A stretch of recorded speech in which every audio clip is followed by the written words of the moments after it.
પરિવારમાં પણ આ વાત બધાએ સમજી રાખવી જોઈએ. ભેગું રહેવું હોય થોડા ઘણા એકાબીજાના કાંટા સહન કરવા જ પડે.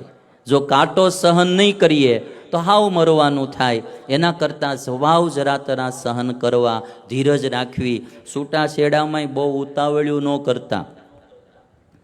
ત્યાં બીજે હારું મળી જાય એવું કંઈ એવું ન માનતા તમે.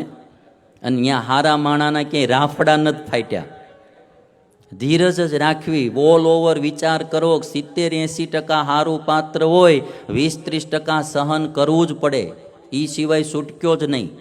અને જો પછી બહુ ઉતાવળ્યું કરશો તો પછી જિંદગીમાં મજા નહીં રહે. એટલે થોડીક સહન શક્તિને પોઝિટિવ થિંકિંગ રાખવું. અજામિલને બહુ પશ્ચાતાપ થયો કે મને એક સારી પત્ની મળી હતી અને છોડી અને હું એકદમ વૈશ્યામાં આસક્ત થયો અને આ નારીએ મારી જિંદગી બગાડી. પછી તો બહુ પશ્ચાતાપ થયો.